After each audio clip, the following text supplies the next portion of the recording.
Buenas tardes.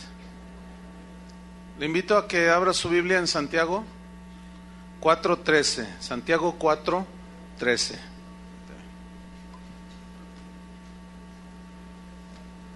Estamos continuando con nuestra serie Temas de importancia para la iglesia. Y hoy vamos a tocar otro tema que se ha arraigado dentro de la iglesia cristiana. Y es un tema que ha causado pues mucha confusión a los cristianos. Y se titula ¿Es bíblico decretar? Y vamos a leer Santiago 4, versículo 13. Cuando lo tengan, digan ya.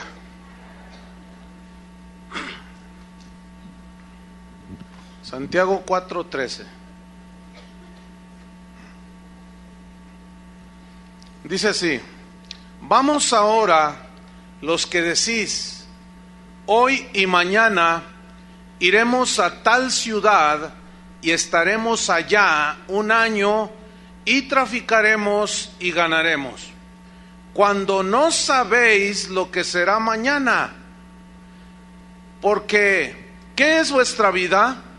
Ciertamente es neblina que se aparece por un poco de tiempo y luego se desvanece.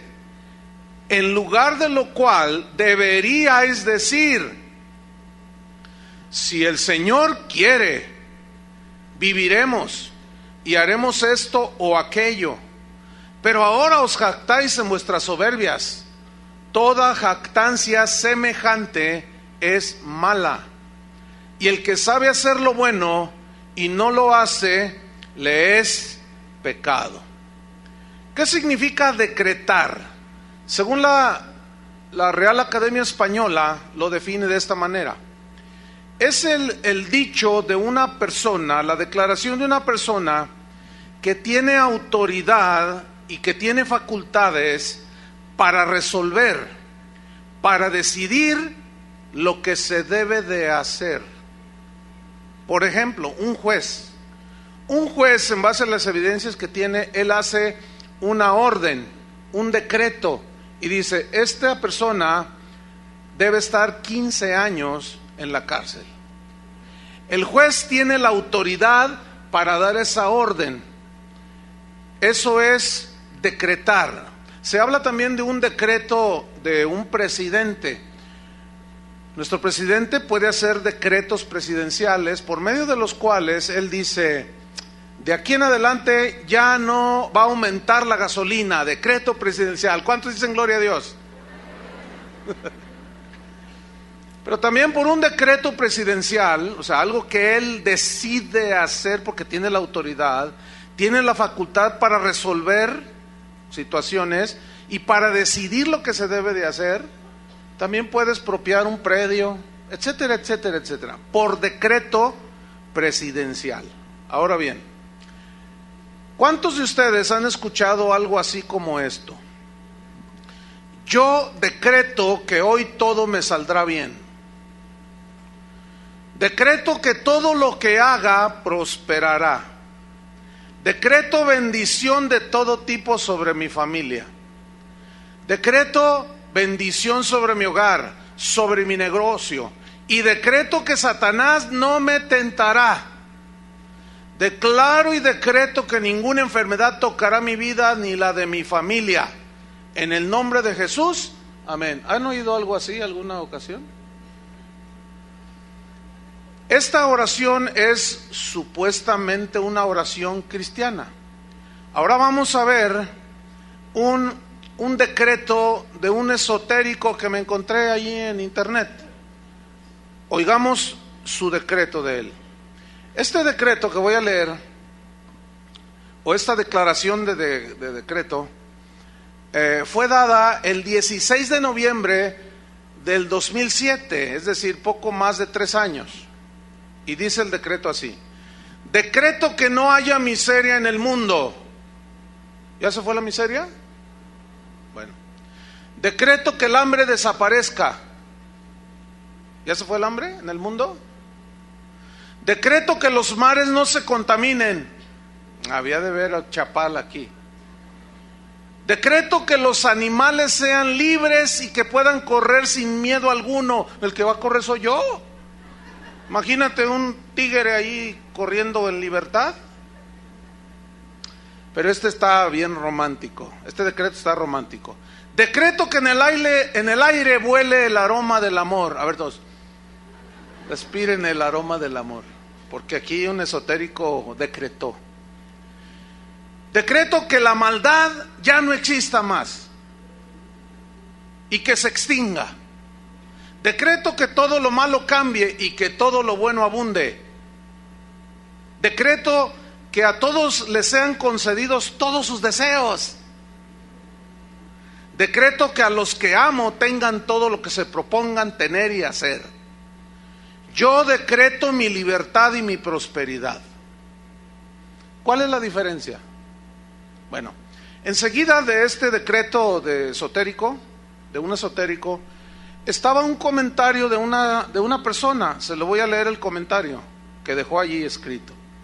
Dice así: los que me conocen no les va a sorprender esto, pero los que no me conocen van a decir, esta mujer está loca, porque no cree lo que decreta.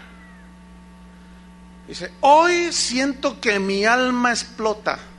Tengo ganas de gritar y de decir todo lo que pienso, todo lo que siento, porque no me llega nada de lo que decreto. Ya llevo días en que pienso mucho en esto. Por más que decreto, me pasan cosas y me dan impotencia, me da tristeza y quiero encontrar la solución, quiero tenerla, me siento frustrada al no encontrarla. Por más que declaro y decreto, no sucede nada. ¿Por qué? ¿Alguien me puede ayudar? Atentamente, frustrada. Bueno, ese es del lado esotérico. Ahora vamos a ver del lado cristiano. ¿A cuántos les han dicho o han oído esto? Decreto que tus finanzas se liberan de tal forma que llega mucho dinero a tu cuenta de banco en forma milagrosa. Lo decreto. En un mes, a más tardar, recibirás la bendición económica que esperas. Yo lo declaro en el nombre de Jesús. Bueno, pasa el mes. 5 semanas para ser generosos. Y no sucede nada. Tu cuenta de banco no solo no creció, se vació. Y te quedas frustrado. Entonces vas con el profeta decretador y tú le dices, oiga, señor profeta, no me ha sucedido nada de lo que usted decretó. Entonces él te dice, de seguro estás en pecado, por eso no sucede. O te falta fe para que recibas la bendición de Dios. Entonces a mí me sale una pregunta. Yo le diría al profeta decretador, a ver, ¿estoy en pecado o no tengo fe? Entonces yo le preguntaría, ¿qué lo que usted dijo no fue un decreto? Yo no necesito estar bien o mal, creer o no para que el decreto se cumpla, ¿sí o no? Entonces ya nada más para empezar.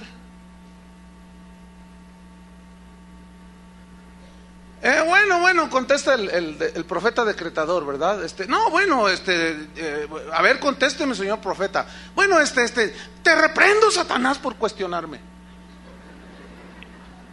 Bueno, entonces esto ya no es ni decreto tampoco, porque no se cumplió. Y un decreto se debe cumplir, ¿sí o no?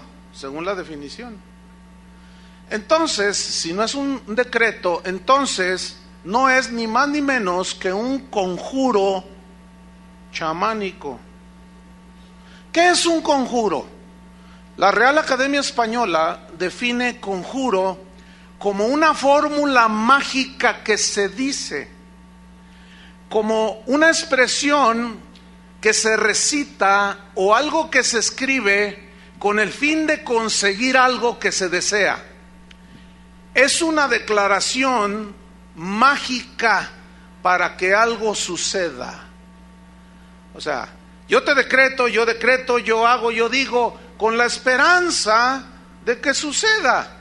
Pero resulta que entonces ya no es un decreto, porque el decreto se cumple. El único que puede decretar en ese sentido de una manera soberana es Dios. ¿Por qué? Porque Él es el Rey de Reyes, Él es el soberano Señor del cielo y de la tierra.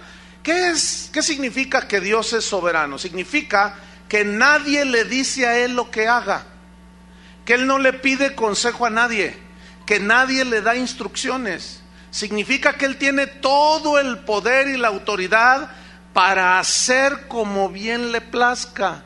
Eso significa que Dios es soberano. Deuteronomio 26, versículo 16. Deuteronomio 26, 16. Dice así: Jehová tu Dios te manda hoy. ¿Quién es el que manda, hermanos? Dios. Hasta donde yo sepa, no han cambiado los planes de Dios. Él sigue gobernando a la iglesia, Él sigue siendo cabeza de la iglesia. Y en la cabeza está el cerebro, que es el que ordena, ¿cierto? Entonces, queda claro, no hay ningún problema, ¿verdad? ¿Quién es el que manda? Dios, ok. Jehová tu Dios te manda hoy que cumplas estos estatutos y decretos. ¿Quién es el que va a decretar cómo se hagan las cosas? Cómo se digan las cosas, cómo creas las cosas, cómo se deben de hacer las cosas. ¿Quién es el que decreta? Dios. Cuida pues de ponerlos por obra con todo tu corazón y con toda tu alma. Has declarado solemnemente hoy que Jehová es tu Dios.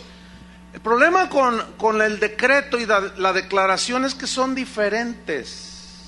Una declaración es algo que ya, por ejemplo, yo digo, yo declaro que el Señor está aquí. Eso no es un conjuro, sino es una aseguración porque el Señor está aquí, porque Él prometió estar con nosotros todos los días hasta el fin del mundo. Entonces, yo declaro y proclamo que el Señor está con nosotros. Esa es una verdad. No estoy diciendo decreto que Él está aquí. No, ¿cómo que decreto? Suena hasta raro, ¿no? Entonces no hay que confundir lo que es una declaración de algo que Él ya hizo a un decreto que es lo que yo quiero y ordeno que suceda. Entonces estamos viendo que Dios es el que decreta, pero luego dice en el 17: y tú has declarado solemnemente hoy que Jehová es tu Dios y que andarás en sus caminos y guardarás sus estatutos, sus mandamientos y sus decretos, y que escucharás su voz. Entonces, según esta definición de decretar, según la Real Academia Española, que es la autoridad y facultad que tiene una persona para resolver asuntos, para decidir lo que se debe y no se debe hacer, en base a esa definición, a mí me surgen dos preguntas. Número uno: ¿será bíblico que los cristianos decreten y digan lo que debe suceder? Número dos: ¿será bíblico que los cristianos decreten su prosperidad? ¿Será bíblico que los cristianos decreten su felicidad o su éxito empresarial? Yo encontré por lo menos 3 problemas graves en esta doctrina. Número 1: agrede a Dios. ¿Por qué? Porque agrede a Dios mismo en sus planes que Él tiene para cada uno de nosotros. Por ejemplo, cuando yo me convertí, Él tenía una voluntad específica para mí, como lo tiene para ti. Cuando yo empecé a caminar con el Señor, era indudable que yo sentía un llamado. Yo quería servir a Dios, pero yo quería ser evangelista, porque a los evangelistas pues les va mejor que a los pastores, porque los evangelistas llegan, predican y se van, y los pastores no, se quedan con todo el ovejerío, ¿verdad? Entonces yo miraba a mi pastor y decía, no, es que ser pastor no. Entonces, si yo hubiera decretado yo soy evangelista, lo declaro en el nombre de Jesús. Y Dios tenía un plan para mí diferente, y Él quería, según su voluntad, que yo fuera pastor. Entonces ahí hay un problema, ¿no? Y yo, bueno, en aquel entonces, cuando yo recién convertido, no se usaba eso de decretar, eso es nuevo. Entonces, yo seguí mi vida, pero yo quería ser evangelista, hasta que un día el Señor, yo sentí que casi literalmente me tomó así como del cuello y me levantó así y me dijo: ¿tú vas a ser lo que tú quieres ser o serás lo que yo quiero que tú seas? ¿Y qué quieres que, Señor? ¿Qué quieres que sea yo? Tú vas a ser pastor. Pero ¿qué tal si yo me pongo a decretar por fe que yo soy evangelista? Entonces ya me metí en un problema. Entonces estoy agrediendo al plan de Dios para mi vida. Entonces, ¿quién soy yo para estar decretando y decretando y decretando cosas en mi vida? Eso encontré en primera instancia. Número 2, agrede la soberanía de Dios. ¿Por qué? Porque Él y solo Él es quien decide cómo serán las cosas.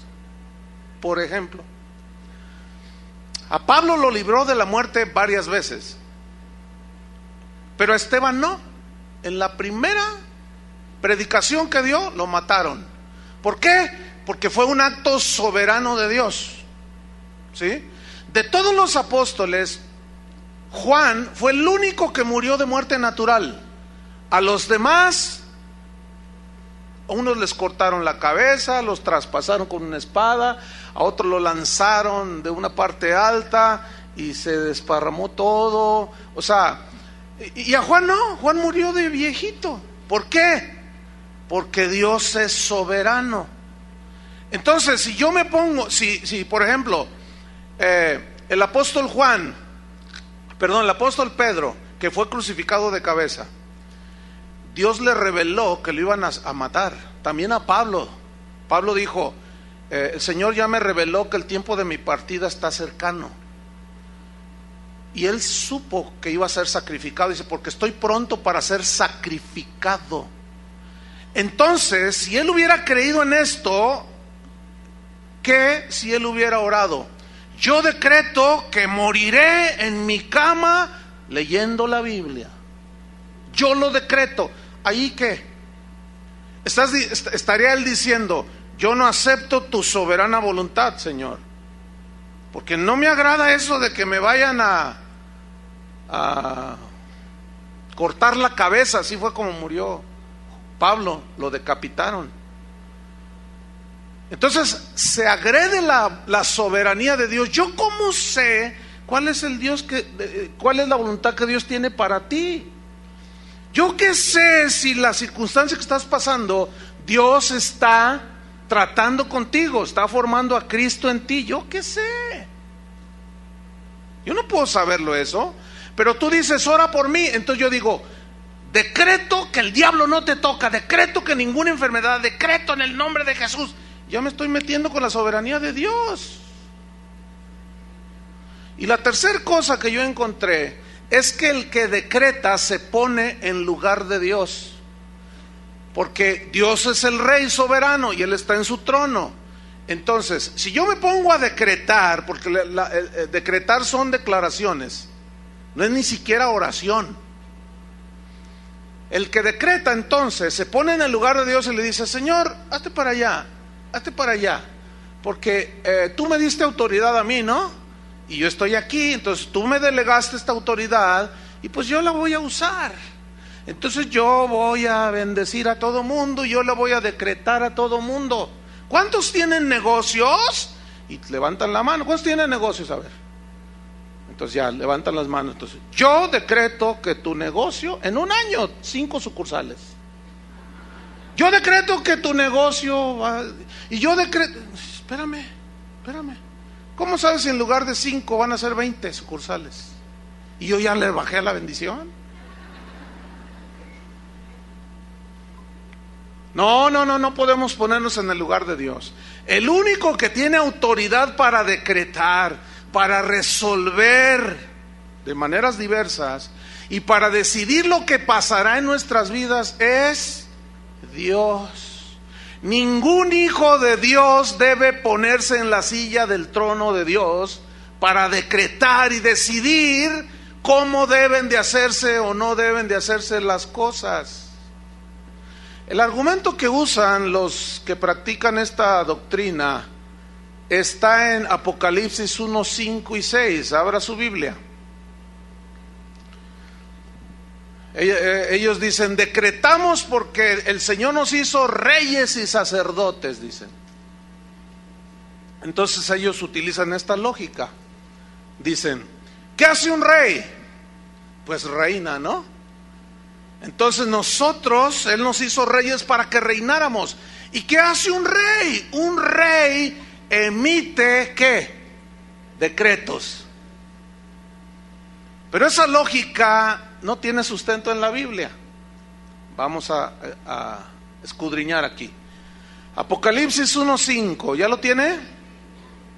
Dice así: y de Jesucristo, el testigo fiel, el primogénito de los muertos y el soberano de los reyes de la tierra, al que nos amó y nos lavó de nuestros pecados con su sangre.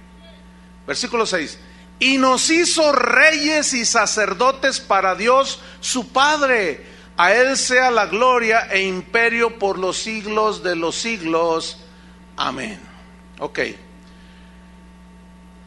Estas personas interpretan estos versículos así. Esto es tomado de una predicación de uno de los que decretan de esta manera, y él está enseñando a un público amplio, y dice: la autoridad de rey que tenemos es un derecho delegado por Cristo a sus hijos, y esta autoridad es para ejercer dominio y señorío. Dios le ha dado a cada creyente el derecho de ejercer poder y autoridad en su nombre. Poder es la habilidad divina para obrar cualquier cosa. Pongan mucha atención a lo que dice, ¿eh? Él te ha dado autoridad y poder para ordenarle a las circunstancias, a los problemas que se dobleguen. Tú tienes la autoridad para decretar y ordenarle a los problemas que se solucionen. Lo único que debes hacer es decretarlo en el nombre de Jesús. Simplemente tú le dices en el nombre de Jesús a las cosas y tú lo decretas, y estás usando el poder que Dios te dio y lo liberas a través de tu boca. Tu boca Dios te la dio para decretar, para atar y desatar. Esa situación temporal, tú, como decían, tú le vas a decir: esta situación temporal por la que estás pasando, como que él está poniéndoles un ejemplo, va a pasar tan pronto como tú le ordenes que se vaya, y que ordenes a los cielos y le des órdenes a la tierra en el nombre de Jesús. Entonces el mundo de las tinieblas tiene que oírte y tiene que obedecerte a ti, porque eres hijo del Dios Todopoderoso y tú eres intocable. Wow. Esto está diciendo que tú eres Dios. Qué triste que esto no lo sabía San Pablo. Qué triste, ¿no? Que estaba allí todo aguijoneado por un mensajero de Satanás y pues no conocía eso. La mayoría, bueno, la pregunta aquí es, Apocalipsis 1, 5 y 6, ¿eso es realmente lo que dice, lo que significa nos hizo reyes y sacerdotes? Porque de ahí se toman ellos. Escúcheme bien, la mayoría de las mejores traducciones de la Biblia traducen estos versículos, es muy interesante que lo traducen semejante del griego. Si nos vamos al griego, sale sin duda el verdadero sentido de la frase nos hizo reyes y sacerdotes para Dios su Padre. Y se lee de esta manera en el griego y en algunas versiones ya traducidas contemporáneas. Se lee así: Jesucristo, que nos amó y nos lavó de nuestros pecados con su sangre, escuche, ha hecho de nosotros un reino para Él. ¡Qué diferente! Y fíjese qué sentido recobra. Nos hizo para Él un reino. Hizo de nosotros un reino para Él. ¿En dónde está el reino de Dios? Según la Biblia, en el corazón. ¿Qué significa que el reino de Dios esté en el corazón de la persona? Que sus decretos, sus mandamientos, su palabra mora en nuestros corazones, ¿cierto?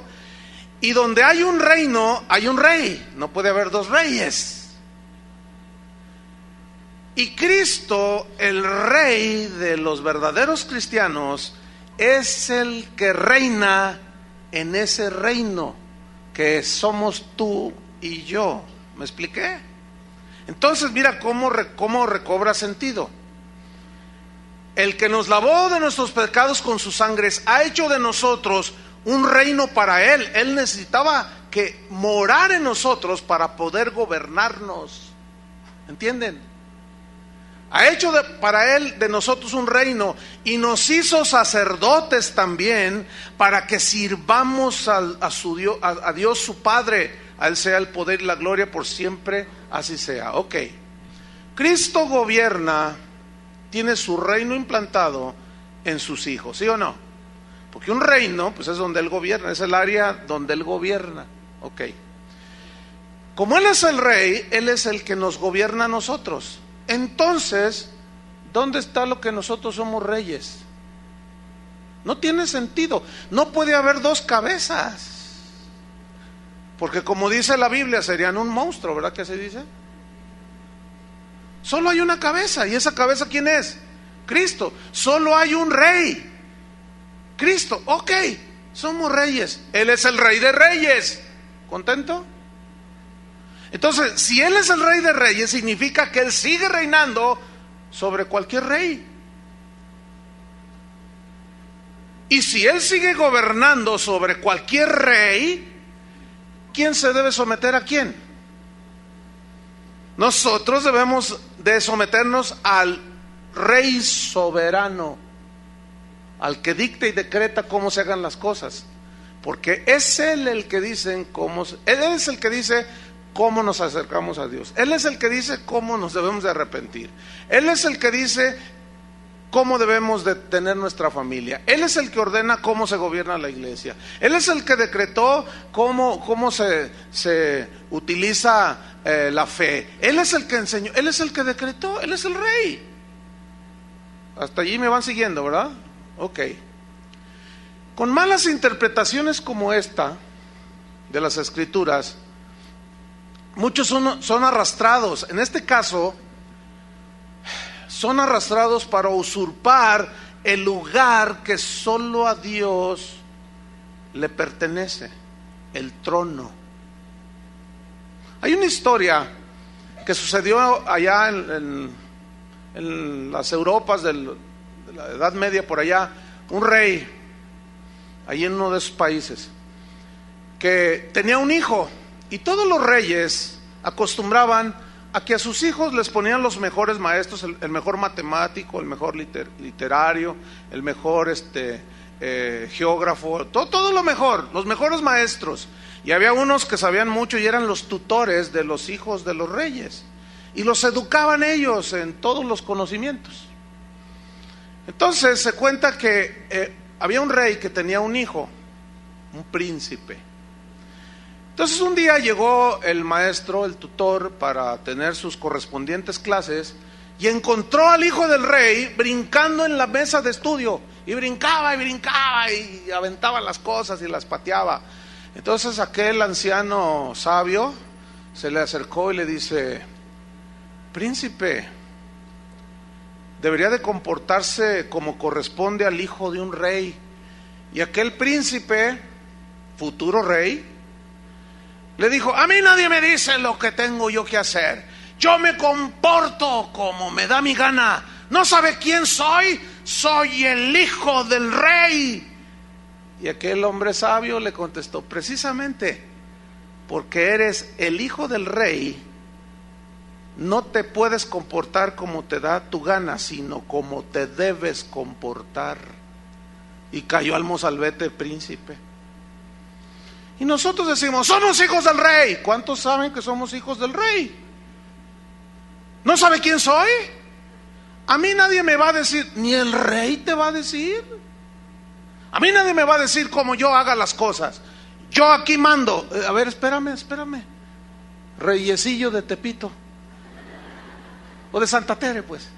Más cerquita. Cálmate, reyesito. Ok, el padre de aquel príncipe murió. Y el muchacho, en su momento, llegó a ser rey. En el caso nuestro rey, porque somos hijos de un rey, nuestro rey nunca muere. Por lo tanto, jamás de los jamases vamos a ocupar su lugar. ¿Contentos o no de ser hijos de un rey? Pero ya entendiste que nunca llegarás a ser rey. El rey es Él. Y si lográramos ser reyes, ok, vamos a suponer que Él, repito, Él sigue siendo y será por toda la eternidad Rey de reyes y Señor de señores. Y seguirá gobernando su reino que está en nuestro corazón. Otro argumento que sacan a la luz los que creen eso de que somos reyes y por lo tanto debemos decretar cómo se hagan las cosas, está en Juan 14, versículo 12. Juan 14, 12.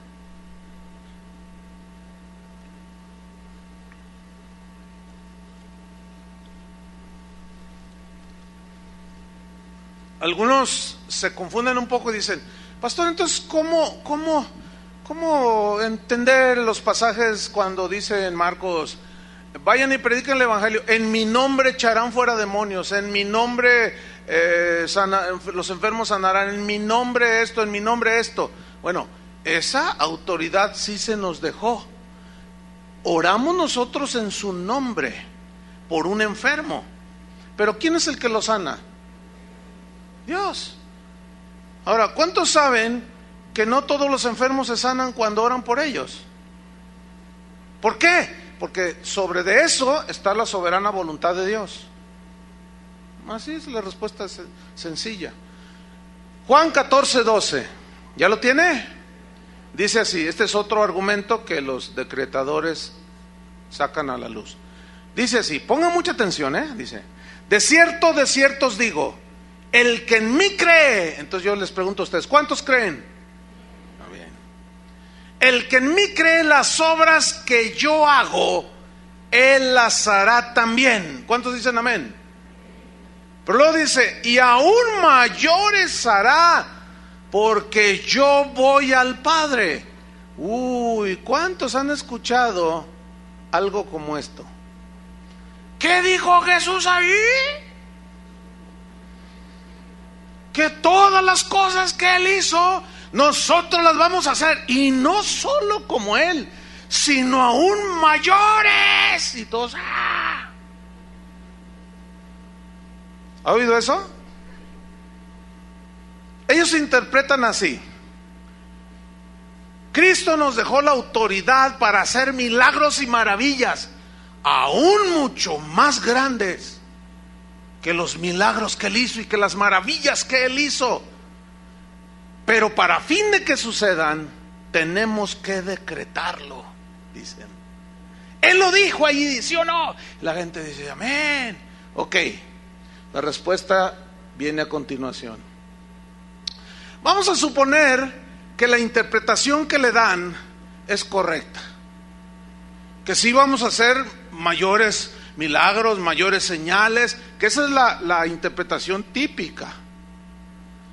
Pero si esta interpretación fuera la correcta, yo tengo por lo menos 5 preguntas. Tengo como fácil, saco 50 preguntas, pero nada más voy a decir 5 preguntas. Número 1, si esta interpretación es correcta, enséñeme quién ha muerto y ha resucitado por sí mismo. ¿Conoce a uno que haya muerto y haya resucitado por sí mismo? ¿Conocen alguno? A lo mejor alguien que nos escucha en internet dice, ¿yo? Bueno, ok. Igualaste las obras de Cristo, pero no fue mayor. ¿La igualó? ¿Sí o no? Si esa interpretación fuera correcta, enséñeme aquel que ha caminado sobre las aguas. Enséñeme a uno. ¿Conoce alguno que ha caminado sobre el lago de Chapala? Por ahí se oyen testimonios que eventualmente en una fuga a Dios soberanamente alguien se escapó de sus perseguidores y caminó sobre el lago. Yo creo que Dios lo puede hacer. Ok, pero ¿dónde está? Ok, aquí está. Ah, bueno, ¿caminaste? Sí, atravesé el río Usumacinta ya por el sureste de México. Ah, qué bueno. Pero eso no es mayor a lo que hizo Jesús. Estamos hablando de que Él dijo, las harán mayores, ¿no? Eso no es mayor, caminó. Otro puede decir, no, yo conozco a un apóstol que caminó sobre las aguas. Y no solo caminó, sino también se elevó como Jesús, se llama Chris Angel. Ese apóstol está poderoso. Miren, si ese tipo dijera que era cristiano, hiciera las cosas que hace, muchos, olvídenlo, lo tendrían como el ungidazo de Jehová. Porque son tan ignorantes que no saben discernir. Fíjense, si un simple tipo, un ilusionista, puede imitar lo que Jesús hizo, son trucos, sabemos, ¿no? Y una que otra magia por ahí media satanoide, ¿eh? La puede igualar, nada más. Entonces, si esa interpretación fuera correcta, yo quiero que me enseñen ustedes aquel que multiplicó un plato de pozole para 10,000 personas.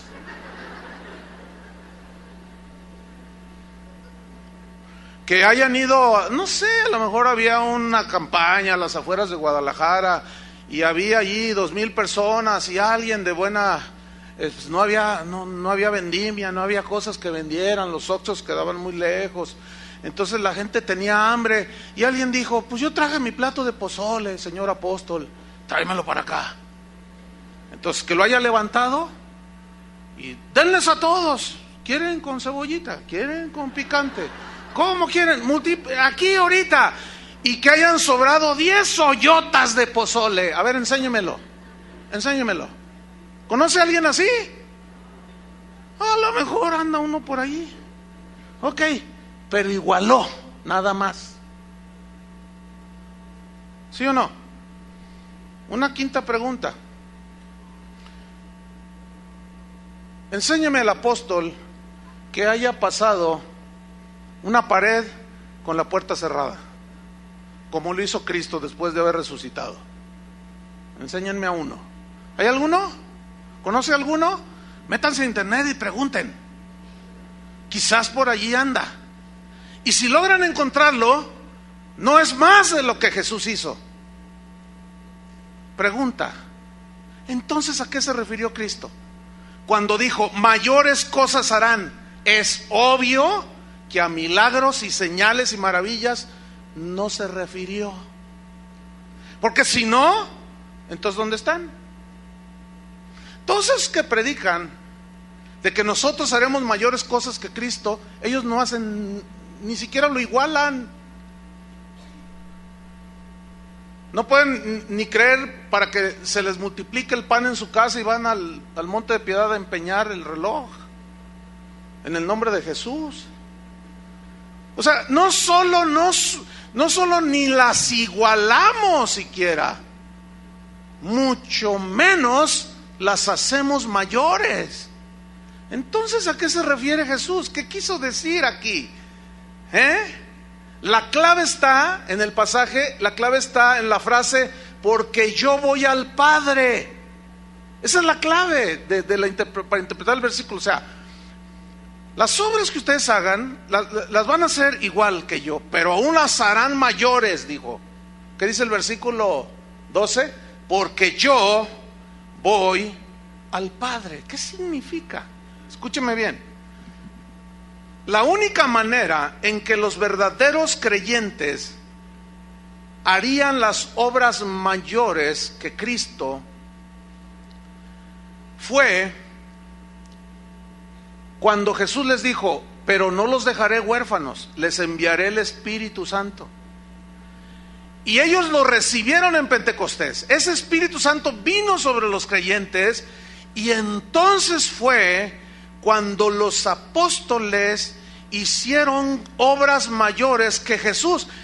Pero no está hablando de milagros, porque no hay un milagro registrado en la Biblia que sea mayor que los que hizo Jesús.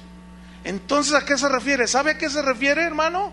Se refiere a la extensión del reino de Dios en la tierra. ¿Y de dónde saca usted eso, hermano? Seguimos leyendo.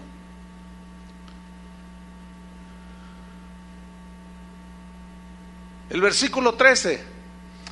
Quiero que note usted cómo está ligado hacer obras mayores a la oración. ¿Lo alcanza a ver? Versículo 13. Está ligado a la oración. Y si todo lo que pidierais al Padre en mi nombre, lo haré para que el Padre sea glorificado en el Hijo. Si algo pidierais en mi nombre, yo lo haré. Y si me amáis, guardad mis mandamientos. Número 1. ¿Cuál fue su mandamiento cuando Él se despidió de ellos?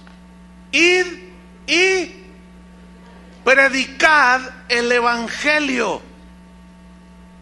O sea, extiendan el Evangelio. En mi nombre echarán fuera demonios. En mi nombre orarán por los enfermos, sanarán. En mi nombre harán estas cosas. Pero ya establecimos y vimos que no se refería a lo milagroso, sino a la extensión del reino. ¿Por qué? ¿Saben por qué, hermanos? ¿Sabían ustedes que Jesús no viajó más allá de 300 kilómetros a la redonda? Él nunca salió de la región de Judea. Nunca salió. Sus 33 años que Él vivió, ahí los vivió. 300 kilómetros a la redonda, nunca salió. Jerusalén no llegaba ni a 60,000 la población de ese tiempo. Entonces, ¿qué sucede cuando viene el Espíritu Santo que les prometió? Ellos fueron por todos lados. ¿A dónde?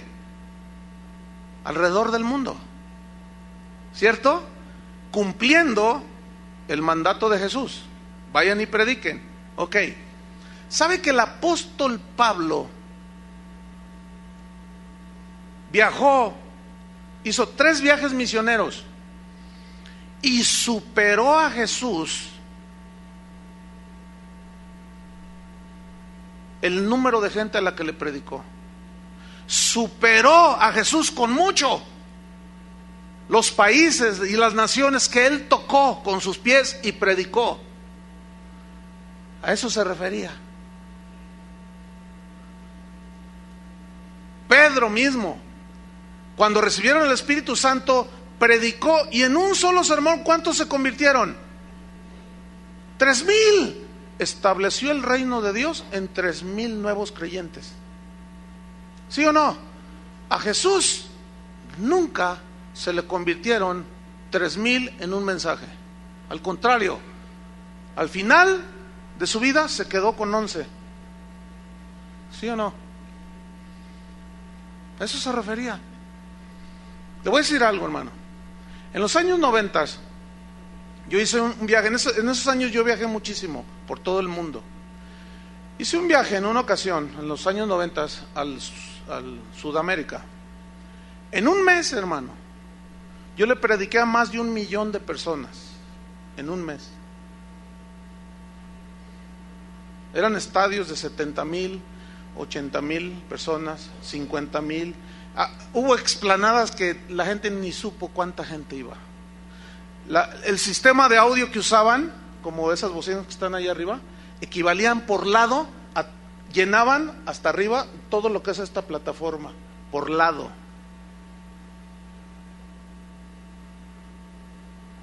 le gané a mi Cristo.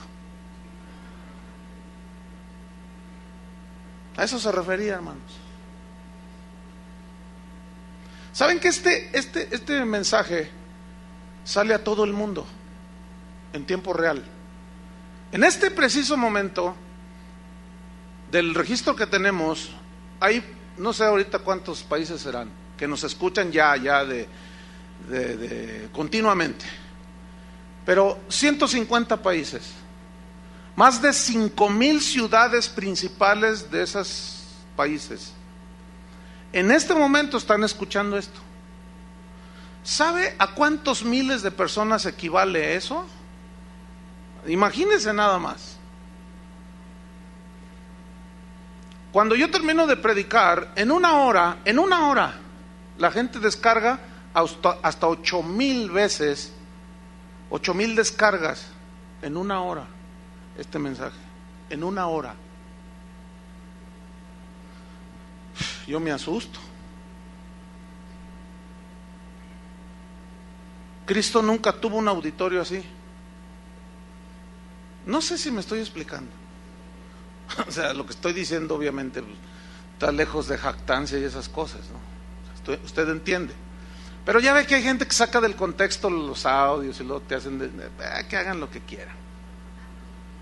¿Sabe usted que en los tiempos de Jesús, Jerusalén tenía 55,000 habitantes? Y la fiesta más concurrida era la fiesta de la Pascua, que venían de África, venían de Asia, gente que se desplazaba, inundaba las calles de Jerusalén, y como son estrechas, o sea, que era un hervidero de gente. A lo más se juntaban 180,000 personas.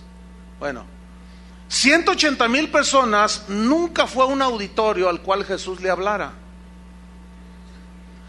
El auditorio más grande al que Jesús predicó fue en el sermón, cuando él multiplica los panes. Dice que había 5,000 varones, sin contar las mujeres y los niños. Y vamos a ser generosos, vamos a poner 20,000 personas, contando las mujeres y los niños. Ya ven que son las que más abundan, y los que más abundan son como más nobles con el Señor y como que se acercan más al Señor. Y los varones hasta se duermen cuando van a la iglesia. Entonces 20,000, bueno, vamos a ser generosos, 25,000. Ese fue el auditorio más grande de Jesús. Mire, yo no tengo el cálculo, pero ¿se puede imaginar cuánta gente me está escuchando ahorita? No sé. Dice Héctor Ursúa que el contador parece reguilete,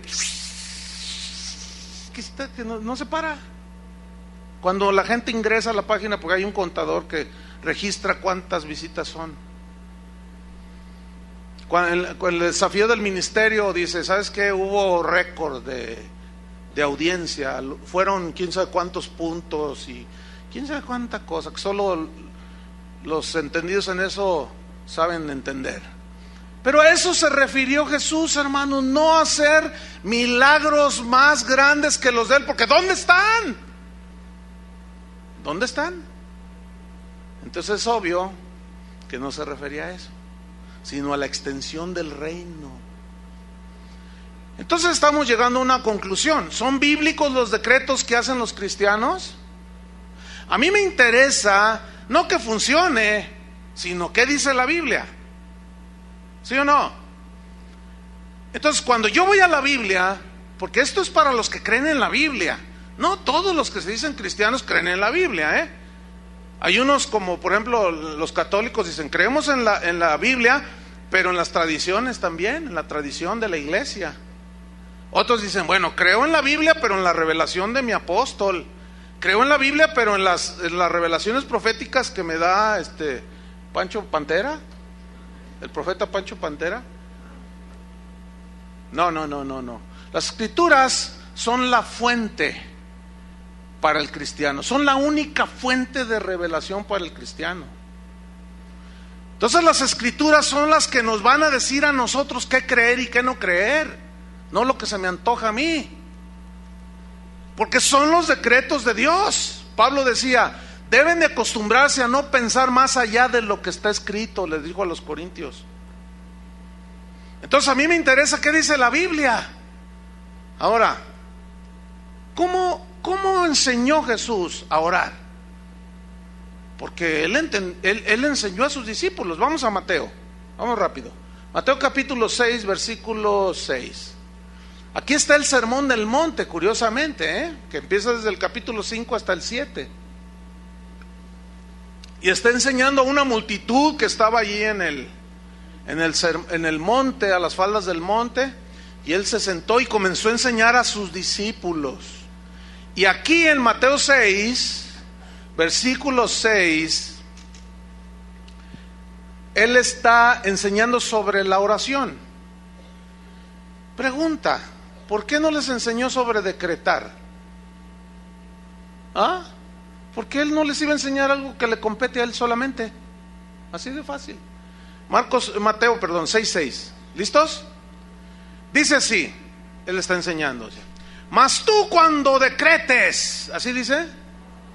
No, porque ni siquiera el decretar es oración. El decretar es una afirmación. ¿Sí o no? No, aquí Jesús dice, cuando ores. ¿Qué es orar? ¿Alguien puede decirme qué es orar? Hablar con Dios, así de sencillo.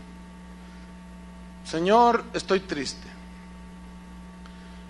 Fortaléceme, mi hijita está enferma, Señor, necesita sanidad, yo sé que tú puedes sanarla. Entonces tú le pones tus manos y oras por ella en el nombre de Jesús. Y tú estás orando, o simplemente estás orando y le estás diciendo, gracias Señor por estos alimentos que me voy a comer, por este plato de pozole no multiplicado. Mas tú cuando ores, dice, entra en tu aposento, pongan mucha atención, y cerrada la puerta, ora a tu Padre que está en secreto, y tu Padre que ve en lo secreto te recompensará en público. Y orando, no uséis vanas repeticiones, como los gentiles. ¿Quiénes son los gentiles? La palabra gentil significa pagano. Fíjese, también los paganos oran. Dice, pero tú no seas como los paganos que usan vanas repeticiones, que piensan que por su palabrería serán oídos. Ellos piensan. Dice, no os hagáis pues semejantes a ellos. No sean como los paganos que hablan y hablan y hablan. No, ustedes no van a ser así. Porque vuestro Padre sabe de qué cosas tenéis necesidad antes que vosotros se las pidáis. Y una señora así, de esas que son humildes, sencillas, pero de buen corazón, preguntó, pastor, ¿y qué caso tiene si él ya sabe mis necesidades? ¿Para qué quiere que se las pida? Pues para que tengas comunión con él. ¿O a ti te molesta que tu hijo te pida? Pues no. Imagínate que tu hijo te dice, mamá, ¿me puedes dar de comer? Tengo hambre. ¿Me das de comer? Dame, ándale de comer. Entonces tú le contestas, ¿y por qué me pides si yo ya sé lo que tengo que hacer? ¿Pero te molesta que tu hijo te pida de comer?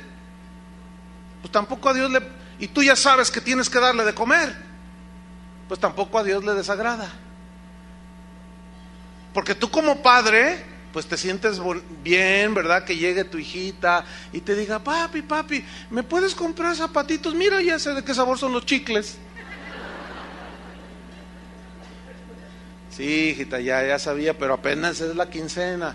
Vente, vámonos, vamos a comprarte tus zapatitos. ¿Qué, se molesta el padre? No, tampoco Dios se molesta. Pero aquí el punto es, no uséis, ¿qué? Vanas repeticiones. Esa frase en el griego, batalogeo, significa, escuchen bien, repetir algo ociosamente. ¿Qué es ociosamente? Sí, sin ton ni son, que ni sabes lo que dices. Significa parlotear sin medida, o sea, dice el diccionario, es decir, proferir frases carentes de significado espiritual y mecánicamente son repetidas. Es una referencia a las oraciones de los paganos, que piensan que porque están haciendo tipo chamán, no tengo nada, no tengo nada, no tengo nada, o porque confiesan positivo, hoy me va bien, hoy me va bien, hoy me va bien, pura palabrería. Dice, ¿y cómo oran esa gente? Como los paganos. Y ese tipo de oración ya se metió en los cristianos. Y eso es a lo que se refería Jesús. No oren como los paganos. Ellos piensan que porque hablan, decretan, dicen, establecen y cuanta cosa ya todo les va bien. Porque escúcheme bien, el pensamiento positivo tiene su origen en la metafísica de Aristóteles, casi 300 años antes de Cristo. Él hablaba de la metafísica del lenguaje. Filósofos 300 años antes de Cristo decían, habla positivo para que tus circunstancias cambien alrededor. Y eso es exactamente lo que usted se encuentra en internet por todos lados. Pura filosofía aristotélica. Pero esa filosofía ya se metió a la iglesia. El problema es que la maquillan con 2 versículos y ya dicen, es revelación cristiana. No, hombre, ¿qué va a ser revelación cristiana? Porque si yo decreto y ordeno que sucedan las cosas, entonces ¿para qué necesito a Dios? Él quiere que dependamos de Él. Entonces no es decretando, no es declarando que usted va a ser bendecido por Dios, o que usted va a recibir no sé cuántas cosas.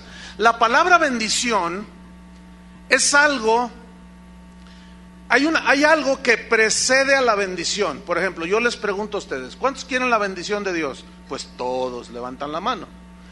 Pero ¿saben qué es lo que precede a la bendición de Dios? La obediencia a sus decretos. Deuteronomio 28.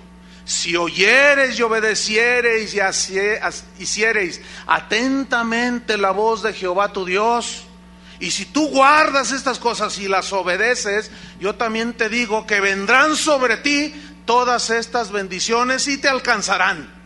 Bendita será tu entrada y tu salida. Bendita será tu casa, bendita será el fruto de tu vientre, bendito tu trabajo, bendito todo lo que hagas, bendito esto, prestarás a otros, tú nunca irás al monte de piedad a pedir prestado. Tú serás cabeza y no cola, la bendición de Jehová estará sobre ti, tus graneros serán bendecidos, abundarán, Jehová te bendecirá. Hasta el versículo 14, y todos dicen, gloria a Dios, aleluya. Pero nadie predica del 15 en adelante. Nadie, yo no he escuchado eso, de verdad. Eso de Deuteronomio 28, de los decretadores de la bendición, nada más citan hasta el 14. Pero a partir del 15 hasta el 60 y no sé cuántos, son más. Dice, pero también te digo que si no obedeces a Jehová tu Dios, vendrán sobre ti todas estas maldiciones y te alcanzarán. No te ajustará la comida. Tus hijos serán rebeldes, tú te volverás loca. Así dice. Desvariarás en tu mente, dice. Pedirás prestado, serás esclavo de otros.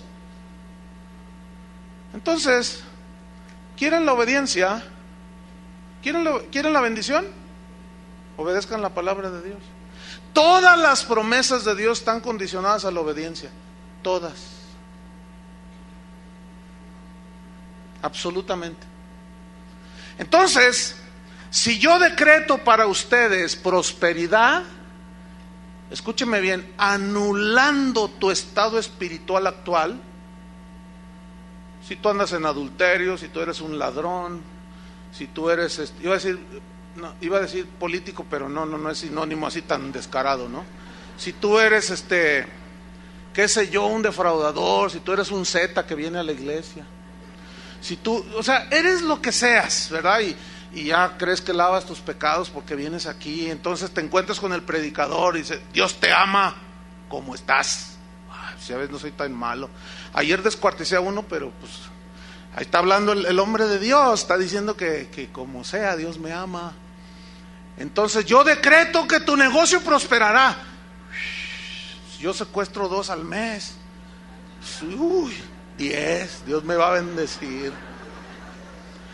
Pues yo obtengo mi ganancia de aquí y de acá. Entonces, si el predicador hace a un lado el estado espiritual de la gente y empieza a decretar bendición y prosperidad, y que tus hijos serán los dueños de la Universidad de Guadalajara, y que quién sabe qué tanto, y que tus hijos van a ser los reyes de no sé qué, y que tú y que más allá, escúchenme bien, hermanos, toda esa gente la están mandando derechito al infierno.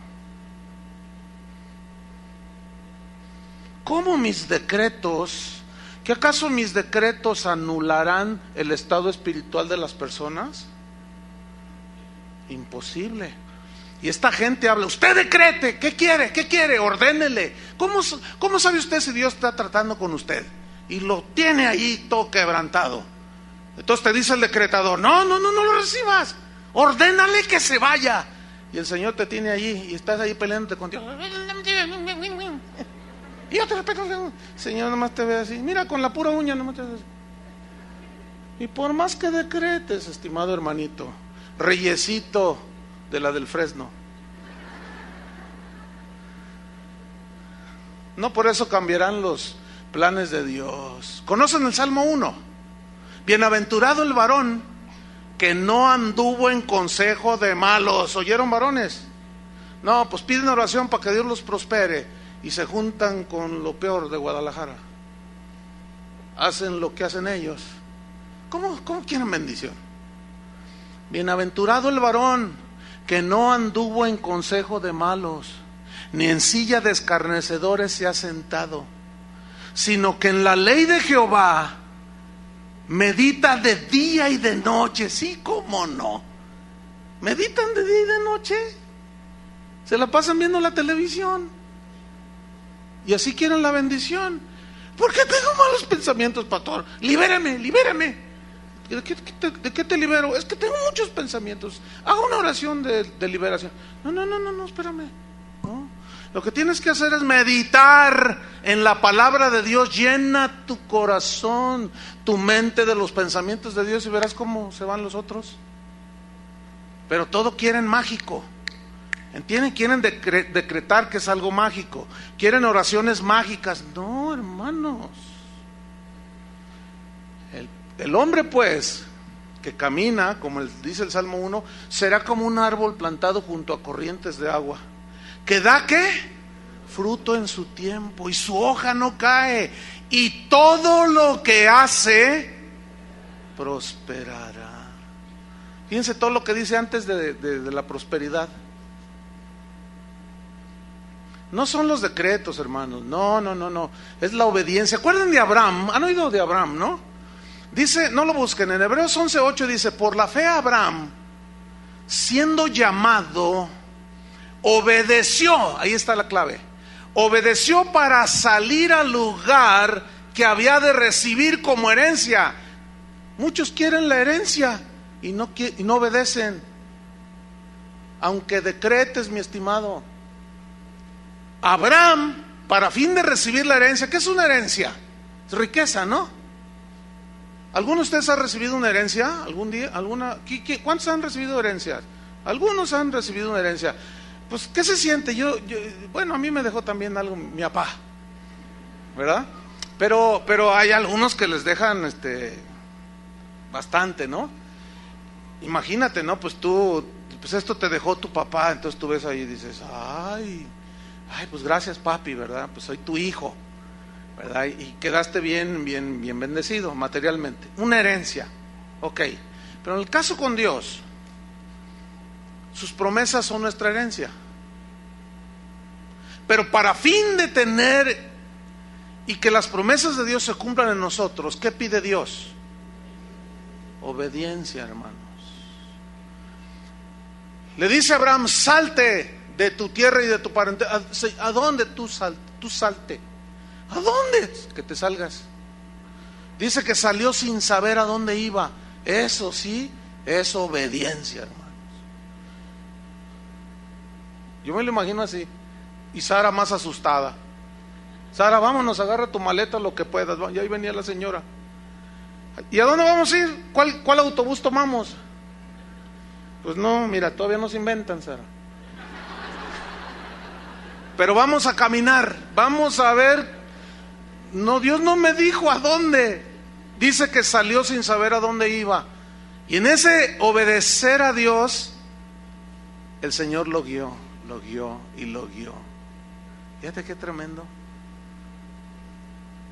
Hermanos, no es por decretos, ni por anhelos de nosotros, es por obediencia. Pero escúchenme bien, aún siendo obedientes, eso no significa que no va a haber pruebas en tu vida. Job era un hombre temeroso de Dios, justo, recto, íntegro, y Dios lo probó bien tremendo. ¿Qué me dice de Pablo? Pablo era un varón de Dios, temeroso de Dios, ¿sí o no? Irreprensible en los caminos del Señor, fiel a Dios hasta la muerte. Y lo persiguieron, una vez lo apedrearon, le dio un aguijón porque se querían enorgullecer, y el Señor le mandó un aguijón ahí para que tumbarlo y humillarlo, y que él no confiara en sí mismo, y lo postró allí en tierra, aún siendo un siervo obediente, hermano. Entonces estamos llegando a la conclusión de que ¿quién es el que gobierna? ¿Quién es el que establece cómo se hacen las cosas? ¿Quién es el que decreta qué decir, qué hacer y qué no hacer? Dios. Y nosotros, de nosotros ha hecho un reino para Él, donde Él reina. Y yo debo dejar que Él reine. Y yo tengo que ser humilde ante el Rey de Reyes y Señor de Señores. Para irnos sobre el final, Santiago 4:13, que fueron nuestros textos iniciales. Santiago 4:13 al 17. Ahora, fíjese cómo cobran vida estos versículos, después de lo explicado. Sígame allí en Santiago 4:13. Dice así: vamos ahora, como diciendo, ya cálmate, cálmense ya. ¿Qué se creen? Eso es lo que significa vamos ahora. Síganme. Vamos ahora, ya cálmense. Cálmate, Juanito, ya con tus cositas. Cálmense ya los que dicen, hoy y mañana iremos a tal ciudad y estaremos allá un año y traficaremos, comerciaremos, significa, y ganaremos. Cálmate, le dice Santiago. Cuando no sabéis, versículo 14, cuando no sabéis lo que será mañana. ¿Cuántos de ustedes saben si van a amanecer mañana? A lo mejor saliendo te aplasta el tren. A ver, ¿quién tiene asegurado la vida? No, dice, cálmate. Esos, vamos, cálmense. Los que andan allí diciendo que yo esto, lo otro, y que voy a hacer esto y que no sé qué. Cálmate. No sabes lo que será mañana. Porque ¿qué es vuestra vida? A ver, les pregunta. Ciertamente es neblina que se aparece por un poco de tiempo y luego se desvanece. ¿Qué somos? ¿Reyes o neblina? Está bueno para un título de un mensaje, ¿no? Versículo 15. En lugar de lo cual deberíais decir. En lugar de lo cual, todos esos que tienen diarrea verbal, que están fluye con sus decretos. En lo cual deberíais decir, ¿qué? ¿Qué deberíais de decir?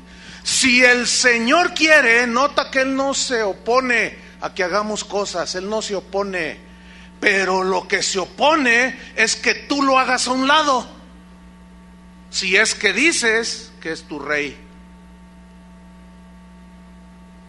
Si no es tu rey, pues tú di como los del versículo 13. Ah, no, yo les voy a demostrar, en un año hago lana. ¿No estás tomando en cuenta a Dios? ¿Ah? En lo cual, lugar de lo cual deberías de decir, si el Señor quiere, viviremos. Viviremos. Es decir, que cuando alguien se muere, ¿qué significa? Que ya Dios dijo hasta aquí. Entonces, ¿dónde sale eso de reprender a la muerte?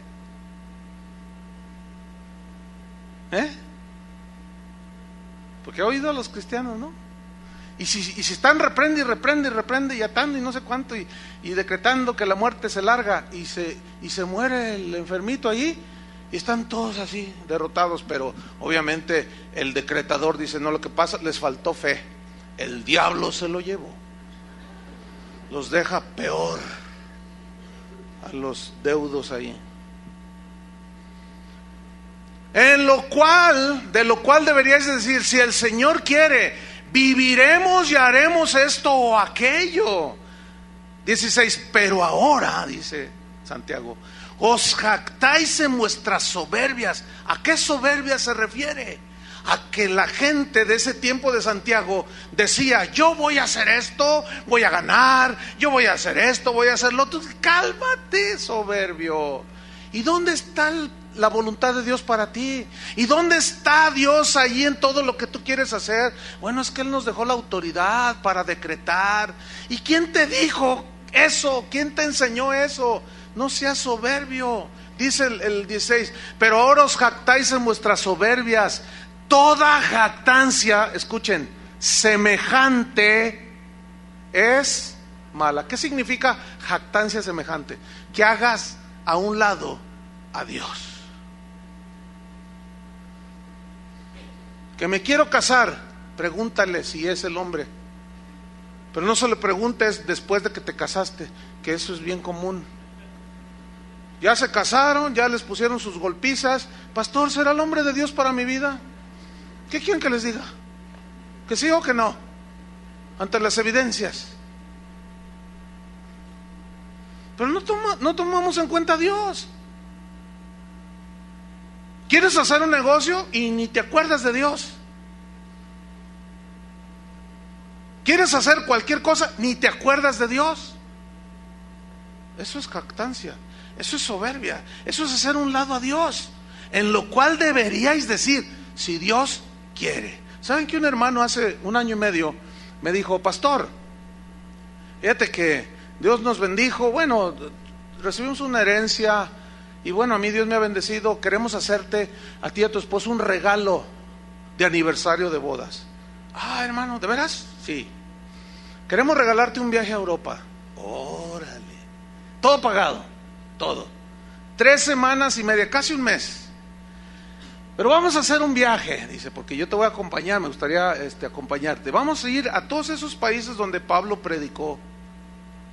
Y vamos a estar en los lugares donde él predicó. Y vamos a ir a donde Martín Lutero predicaba. Y vamos a ir donde John Hus en Escocia. Y vamos a conocer los lugares donde... Ese era el tipo de viaje. Así, no, pues yo me emocioné. Entonces le dije, bueno, pues oremos y si Dios quiere, vamos. Entonces ya el itinerario y todo, me dice, mira, este es el primer viaje, de aquí vamos a volar a España, si Dios quiere, allí vamos a estar 2 días, vamos a visitar ahí no sé qué, a Barcelona, donde desembarcó quién sabe quién, luego de allí, si Dios quiere, de allí volamos a Alemania, y si Dios quiere, de ahí nos pasamos, pues Dios no quiso.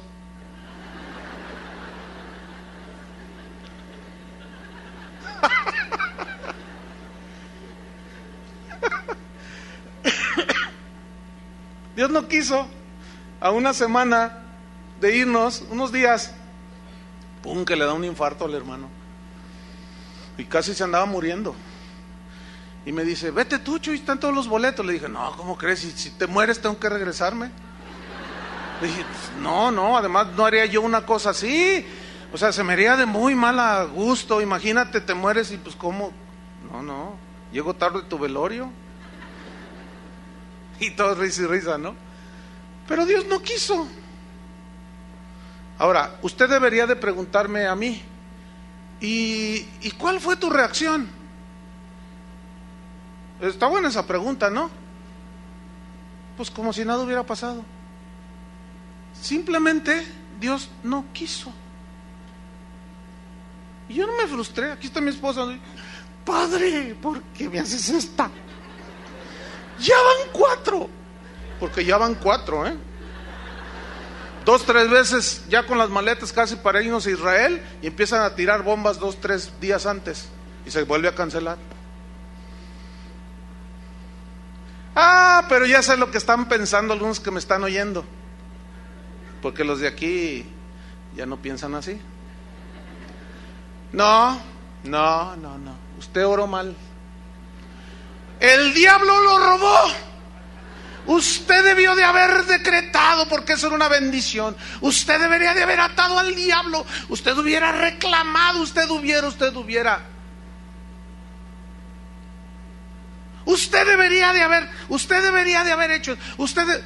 Más bien, deberíais de decir, si el Señor quiere. ¿O no? Eso fue lo que dije yo. Pregunta: ¿el diablo me robó? ¿Perdí una bendición porque no decreté? Bah, no me venga con esas. Yo estoy contento con la voluntad de Dios, hermano. Cuando mi padre murió, que estaba ahí en su cama, yo oré. Yo tengo fe, yo he orado por mucha gente que se ha sanado. Y yo oré por él, le dije: Señor, yo sé que tú lo puedes sanar, no hay nada imposible para ti. Y empecé a orar, y me dice: no, ni ores, me dijo. Me lo voy a llevar ya. Así me dijo, claramente. Ya es su tiempo para él. Pues yo me levanté, porque me dice el Señor: ve y habla con tu mamá, que por allí debe andar mi mamá. Ve y dile a tu mamá que ya me lo voy a llevar, prepárala. Y me levanté, voy con mi mamá y le empecé a hablar. Fíjese, mamá, la Biblia dice esto, y que el Señor, Él es dueño, y cuando Él quiere. Y hablé como 1 hora y media con ella. Me regresé al cuarto, estaba Carlos, eras tú, ¿verdad? Estaba Carlos, no estaba Berta, estaba mi esposa y yo. Estábamos en el cuarto de mi padre, allí ya en coma mi papá. Y vimos claramente cuando él se movió, hizo así, y murió. Y le llamé al doctor: oigan, venga a ver a mi papá. No, se acaba de morir tu papá. Y murió, yo lo vi morir. ¿Se lo llevó el diablo? ¿Debí de haber reprendido a la muerte? A mí Dios me dijo: no ores, es su hora. Y me lo llevo. Decreto que ese niño, ya ven, ni funciona, no se calla. A ver, niño, ¿dónde estás?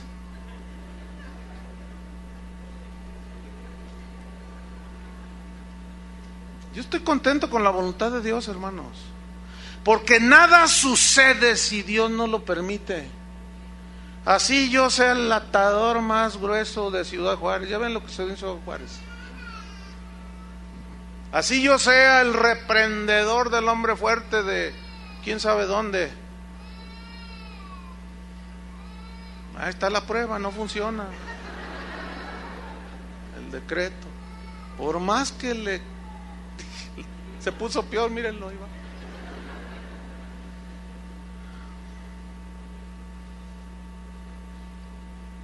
Pero lo terrible está en el versículo 17, hermanos, y terminamos. Y al que sabe hacer lo bueno y no lo hace, le es pecado. ¿Qué significa el que sabe hacer lo bueno? Significa que tú incluyas a Dios en tus planes. Ese es el contexto, no está cambiando de tema. Ahora ustedes ya saben hacer lo bueno, ¿no? ¿Qué es? Juan decía: si pedimos alguna cosa conforme a su voluntad, Él nos oye. Significa Él nos responde. Lo cual significa que yo le puedo pedir algo que anhelo y deseo, pero si no está en su voluntad, Él no está obligado a responderme. Tengo otro tema allí que he estado desarrollando, que se va a llamar: ¿contesta Dios todas las oraciones? La respuesta es no. ¿Y las que no responde, qué son, falta de fe? No, necesariamente. Porque entonces Pablo no tuvo fe cuando oró 3 veces a Dios que le quitara el aguijón y no se lo quitó. Pero eso ya será otro tema. Entonces, orar conforme a su voluntad eso es lo que tenemos que hacer nosotros. Cuando uno de sus discípulos se acercó a Jesús, le dijo: Señor, enséñanos a orar. ¿Qué le dijo Jesús?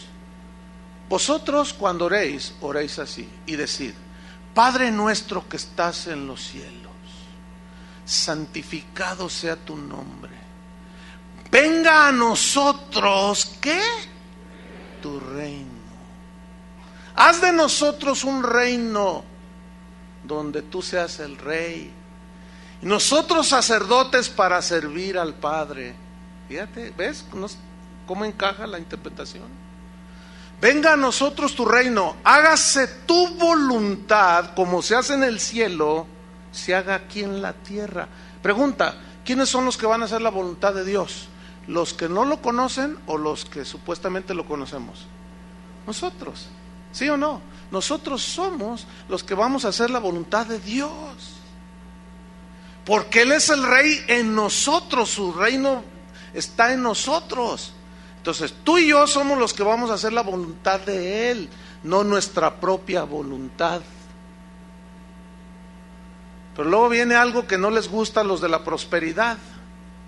Danos hoy 2 millones de pesos en nuestra cuenta. ¿Así dice?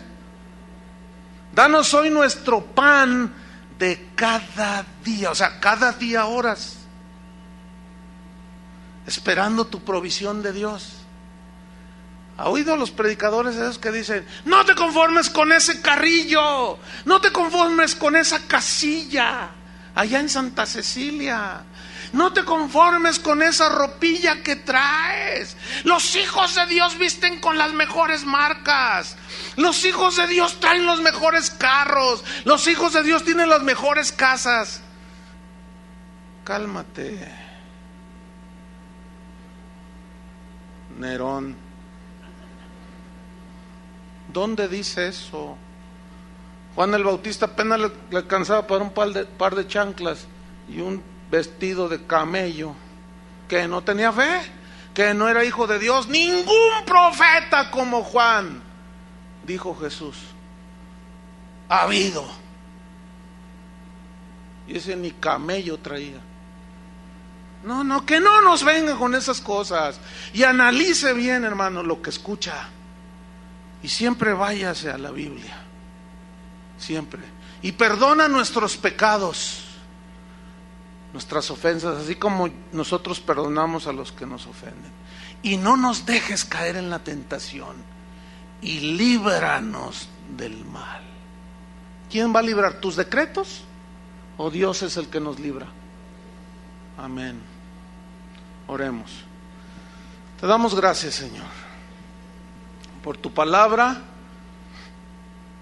que alimenta nuestro espíritu. Gracias porque tu palabra dice que el que se enaltece será humillado y el que se humilla será enaltecido. No podemos tomar tu lugar, Señor. Tú has dicho: clama a mí y yo te responderé, y te enseñaré cosas grandes y ocultas que tú no conoces. Pero ahora, Señor, ya no hay clamor, ahora hay decretos, supuestas órdenes de cómo se hacen las cosas. Perdónanos, Señor, porque sin duda en algún momento nos hemos visto envueltos al no discernir lo que escuchamos. Corrígenos, Señor, no queremos ponernos en tu lugar. Te reconocemos en esta congregación como el Rey de Reyes, Señor de señores. Gracias, Señor, por el privilegio que nos diste de hacer esas cosas mayores, y que es extender el evangelio como tú no lo hiciste, porque estabas limitado a un tiempo como hombre, a un espacio. Pero ahora nosotros que somos tu cuerpo llenamos toda la faz de la tierra. Gracias, Señor, porque tú nos corriges. Cuando oremos, Señor, no levantemos nuestra cerviz orgullosa, sintiéndonos dignos y merecedores de las cosas, sino con humildad diciendo: Padre nuestro, tú estás en el cielo, tú eres altísimo. Nosotros somos terrenales, mortales, somos neblina, somos como flores del campo, que hoy son, mañana ya no son. Líbranos, Señor, de sentirnos reyes, señores del universo, porque tú eres el que nos proteges, el que nos guardas. Tú mandas alrededor de nosotros a tus ángeles que nos guarden.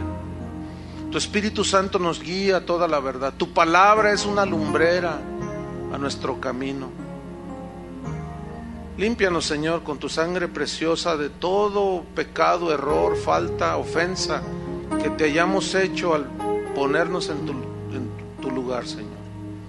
En el nombre de Jesús te lo pedimos, Señor. Amén. Que Dios los bendiga a todos.